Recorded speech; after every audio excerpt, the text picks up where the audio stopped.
discretion is advised. This is 10-Minute Murder.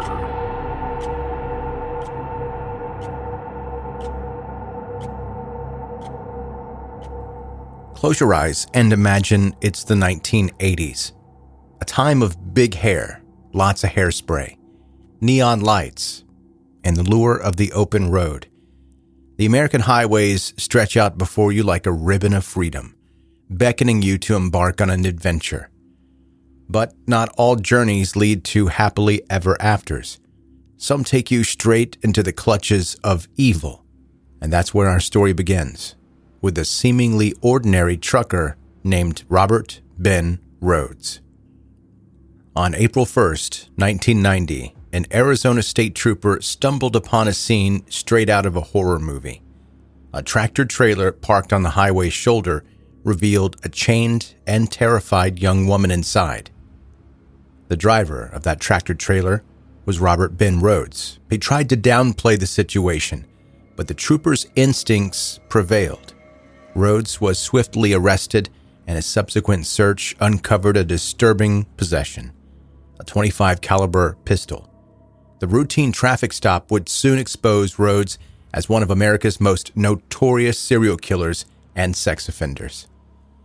Inside his rig, Rhoades transformed the very essence of freedom into a rolling chamber of horrors. Hooks, chains, restraints, and a soundproof box hidden away in the sleeper cab. This monster had turned his truck into a mobile torture chamber, a hellish place where his victims would suffer unimaginable torment.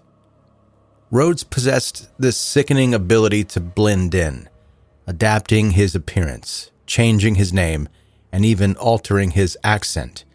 This diabolical charade allowed him to remain hidden, preying on innocent souls without arousing suspicion. His crimes went unnoticed, and a web of terror spun across the vast expanse of the American highways.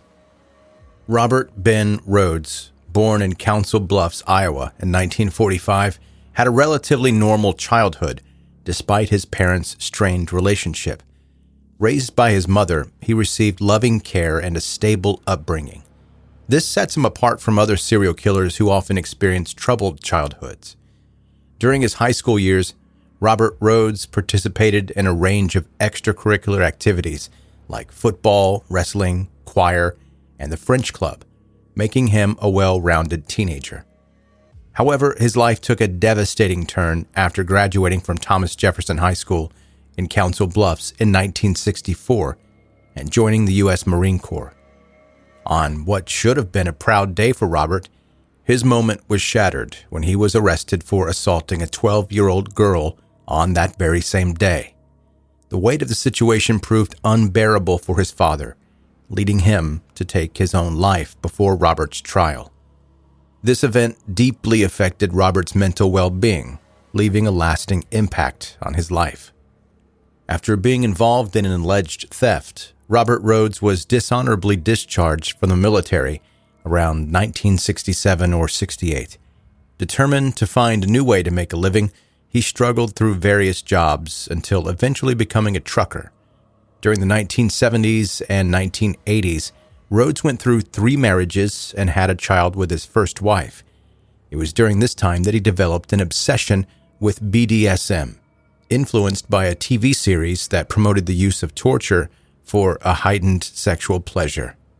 He attempted to engage in BDSM with his wife, but she refused. He resorted to forceful measures.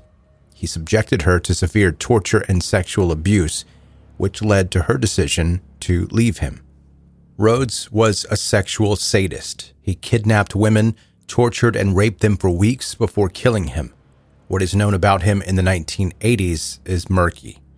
That's a quote from Vanessa Veselka, who miraculously escaped his death grip, explained in a blog post years later. In the summer of 1985, somewhere near Martinsburg, Pennsylvania, the body of a young woman was pulled from a truck stop dumpster. Vanessa just hitched a ride and was sitting in a nearby truck waiting for the driver to pay for gas so that they could leave, when a man from the restaurant ran out and started yelling to everyone to stay away.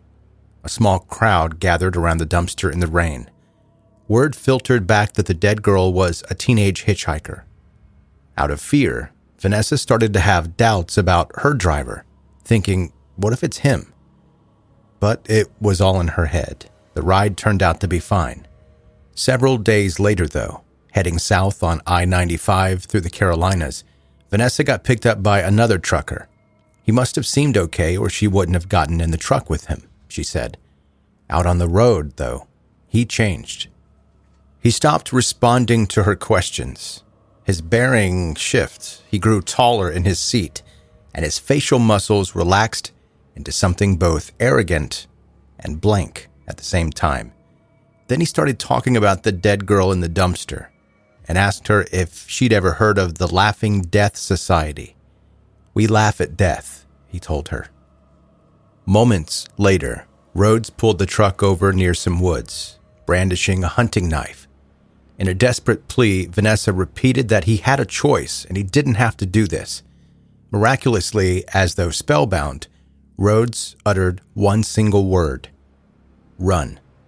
Without looking back, Vanessa fled into the woods and hid. When she saw the truck leave, she emerged, hitchhiked south, and kept the incident a secret for years. A couple of others after her, however, were not so lucky. After he was arrested in Arizona in April of that year, 1990, he confessed to the murders of newlyweds Patricia Walsh and Douglas Zukowski. The couple had left Seattle in November of 1989 and were hitchhiking to Georgia, preaching the Christian gospel. The truck stop killer picked them up in Texas and killed Zawalski immediately. However, he held Walsh prisoner for more than a week, during which time he tortured and raped her repeatedly before shooting her to death. After torturing her with fish hooks and other assorted instruments, Rhoades took one final set of photos of Walsh just before killing her with a baling wire garrote. Afterward, he threw her body in a barn off of Interstate 70 in Illinois, where it was found in September. By then, the truck stop killer had been in custody for about 5 months, but the book on his reign of terror was hardly closed. Again, in 2015, law enforcement agencies shared a photo taken by Robert Rhoades inside his truck in 1985, seeking to identify the young woman in the picture. Pamela Milliken from Saskatchewan recognized herself in the photo and came forward. Milliken revealed that she had been hitchhiking to find her brother in Winnipeg when she ended up in Rhoades' truck. Rhoades explained that he took the photos of his passengers as a precaution against potential robbers. Milliken recalled a sign in the truck that read, "Cash, grass, or ass. No one rides for free." And realizing that she had no money, she knew what was expected. They had a consensual sexual encounter, and Rhoades dropped her off at a bus depot in Winnipeg. Of course, many were not as lucky as Milliken or Vanessa, and while the truck stop killer will never see the light of day, we may never know how many lives he took. Now, I know what you're probably wondering. How did someone this sadistic manage to evade capture for so long? This same question haunted law enforcement. Rhoades left behind a trail of shattered lives and broken dreams, but the puzzle pieces seemed scattered, lost in the abyss, until one brave survivor who had miraculously escaped his clutches found the strength to speak up. Her courage unlocked the door to the truth, bringing Rhoades' reign of terror crashing down. Robert Ben Rhoades, the truck stop killer, was convicted for the Walters murder in 1994 and sentenced to life behind bars in Illinois, where he remains today.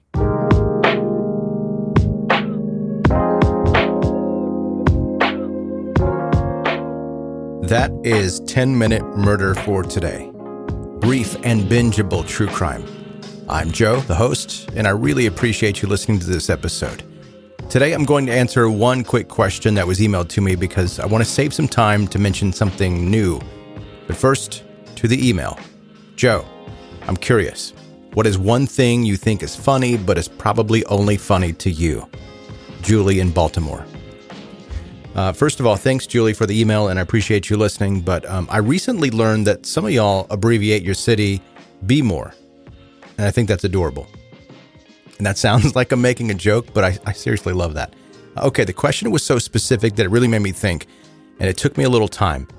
And the thing I think is funny that probably no one else does, photos of pregnant women.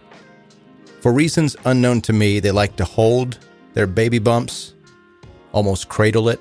And when I see that, I kind of chuckle to myself, like, here they go again. Why are they doing that? Now, for the record, if it pleases the court, I don't have a problem with it. I just think it's kind of funny. All right, if this is your first time listening to 10 Minute Murder, please subscribe now so that you can catch up on all the back episodes and never miss any of the new ones. Connect with me on social media, see the visuals of what we talk about here in the podcast. It's nothing gross and it's nothing graphic, but you will see the places and the faces of everything that's involved in the actual podcast. Now, this is where I wanted to talk about something new. There apparently is this new app, this new social media platform. It's called Threads. And I heard about it literally today, the day that I'm recording this episode. I think it came out today, actually. Maybe it didn't. Maybe I've just been oblivious to it before, but Threads is new. In the little bit that I've dabbled around on it, I've found that it seems to be a lot like Twitter, but better. So I've got an account there, and I would encourage you to go sign up for Threads. They don't sponsor this, by the way. Obviously, they don't sponsor this. But it seems like it's going to be a pretty cool thing. And I think that there are going to be a lot of people that flock to it from Twitter, away from Twitter to Threads. So get in while the getting's good. My dad used to say that. I don't know exactly what it means, but I think it applies here. In the show notes of this episode, you'll find a link to where you can follow me on Threads. I've also put one on Facebook and Instagram, maybe? I can't remember if I put one on Instagram. I just did it a few minutes ago, so you'd think I'd remember, but I didn't. But I'm sure if you type 10 Minute Murder into Threads, it'll pop up. You'll see it there. Anyway, thank you so much for listening to the episode today, and I hope you have a great night, a great morning, wonderful afternoon, whatever it is that you're doing. Or if you're binging on to the next episode, I'll talk to you soon.